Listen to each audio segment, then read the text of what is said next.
Close your eyes, take a deep, slow breath in, and let it gently out.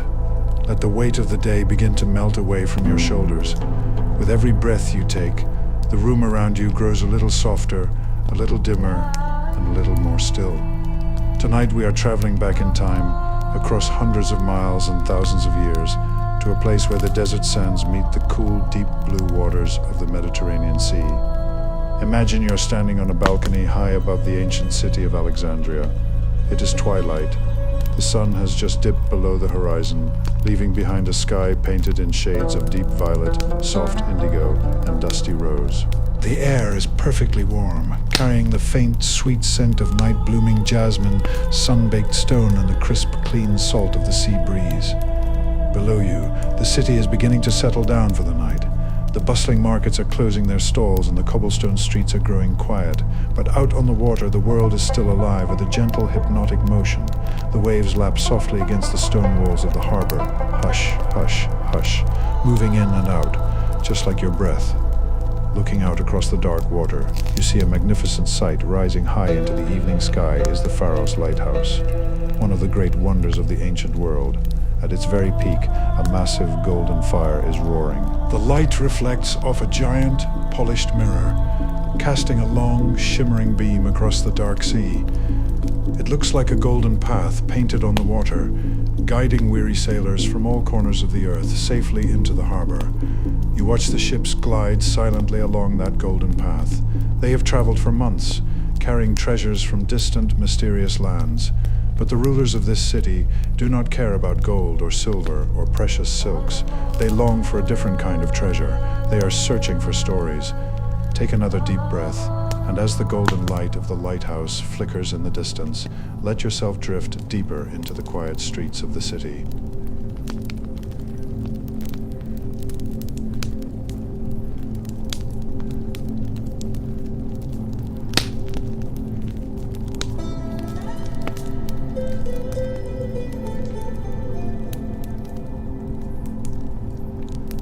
In this ancient city, knowledge was the most valuable thing in the world. The king had issued a grand decree that reached every corner of the known earth. Bring us your thoughts. Bring us your songs, your maps, your histories, and your dreams. Nothing is too small to be remembered. Imagine being a sailor on one of those wooden ships, rocking gently on the dark waves. As your ship pulls up to the stone docks, you don't see royal inspectors looking for tax money. Instead, guards step aboard carrying blank sheets of papyrus and inkwells. They look at the captain and ask a single question. Do you have any books?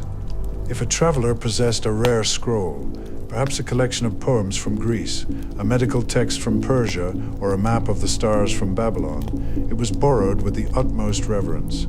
The scrolls were carried through the quiet streets at night, up to a magnificent complex made of smooth white marble. The great library.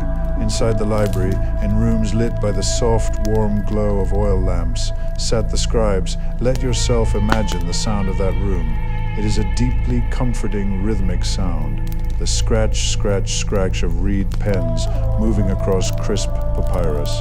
The soft rustle of heavy paper being unrolled. The gentle clatter of wooden inkwells.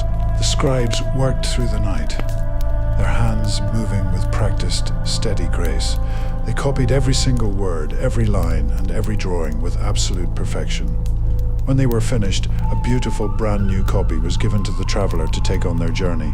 But the original precious scroll stayed in the library, safe and sound, protected from the passage of time. Think of how many minds connected in those rooms. A thought written down by someone hundreds of years before, in a country thousands of miles away, was being preserved by a scribe who was breathing quietly in the midnight air, keeping that thought alive.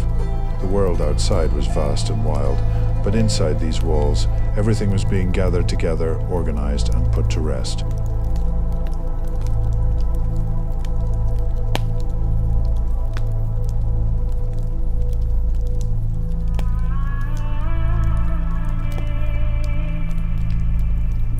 quiet like a still pond.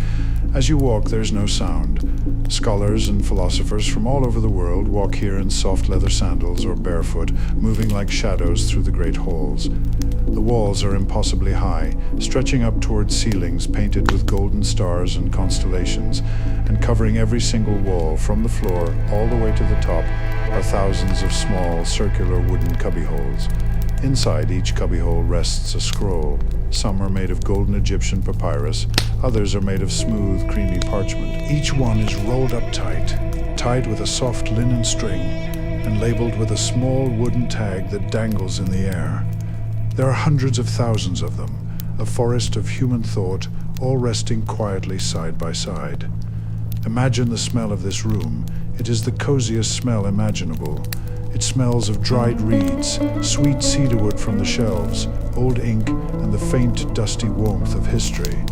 It is a smell that tells you are safe, enclosed by the wisdom of the entire world.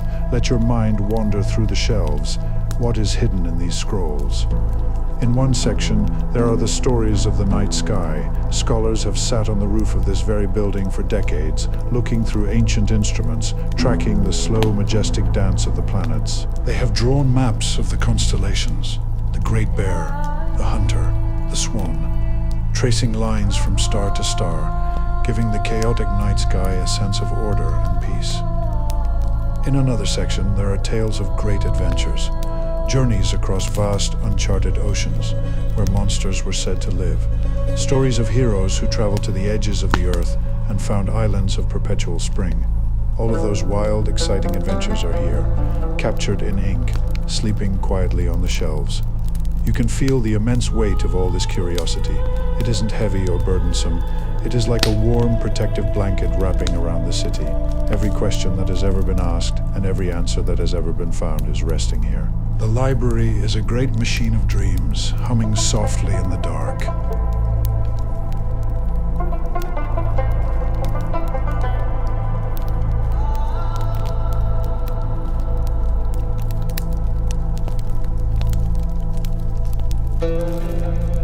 The night grows deeper now. The great fire atop the Pharos lighthouse is being tended to, its golden beam still sweeping lazily across the dark, silent sea. Out and back, out and back. Inside the library, the midnight scholars are beginning to tire.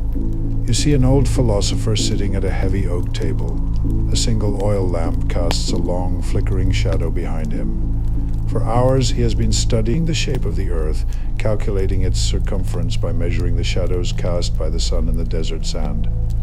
His mind has traveled across hundreds of miles of dunes and rivers today, but now his eyes are growing heavy. The ink on his fingers is dry. Slowly, carefully, he lifts his hands and begins to roll his scroll back up. Rustle, rustle, rustle. The sound is incredibly soft in the vast, empty hall. He ties the linen string into a neat, secure knot. He stands up, his sandals making a faint hush against the marble, and walks to the wall. He slips the scroll back into its little wooden home, where it will rest until tomorrow. He blows out his lamp. Puff. The room gets a little darker, a little cozier. Across the room, a young poet is doing the same. She has spent the evening writing a hymn to the moon, capturing the way the silver light reflects on the gentle waves of the harbor. Now, the poem is finished. The words are safe. The ink is dry. She closes her inkwell, places her brush on a wooden rest, and lets out a long, contented sigh. One by one, the lamps in the great library are extinguished. The warm, golden glow gives way to the deep, cool blue of the midnight sky, filtering in through the high windows. The starlight washes over the white marble floors, painting the great hall in shades of silver and shadow. The hundreds of thousands of scrolls sit in their cradles, perfectly still. The stories are asleep, the histories are at rest, the maps of the stars are tucked away, dreaming of the night.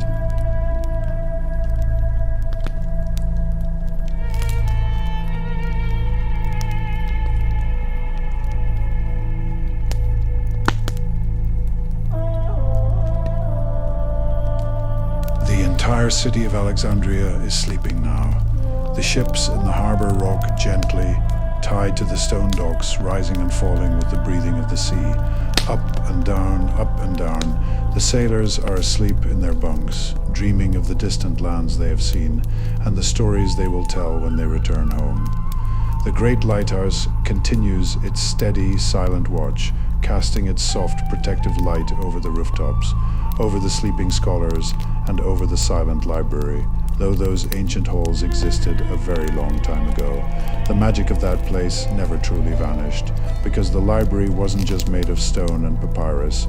The library was made of curiosity. It was made of the human love for stories, and that love is still right here in this room tonight. Every time you read a book, every time you wonder about the stars, and every time you let your mind drift into a dream, you're stepping onto the cool marble floors of that grand library. You're a part of that endless treasure hunt. But for tonight, the quest is over. The scribes have put away their pens, the kings have laid down their crowns, the ships have found their harbor, and the sails have been lowered. The air is cool, the room is dark, and you are completely safe. Let your thoughts roll up, just like a precious scroll at the end of a long day. Tie them with a soft string and let them rest on the shelf. There is nothing more you need to think about tonight. There are no more maps to draw, no more seas to sail, and no more stories to write. The ink is dry, the light is dim. Listen to the distant, gentle rhythm of the sea. Hush, hush, hush, let yourself sink a little deeper into the mattress. Feel how warm and heavy your blanket is, wrapping around you, just like the quiet walls of the ancient library. As the last golden ember of the lighthouse fire glows softly in the dark, the city falls into a deep, beautiful stillness. Sleep now, drift into the quiet halls of dreams, where all the stories of the world are waiting for you tomorrow. Good night, sleep tight.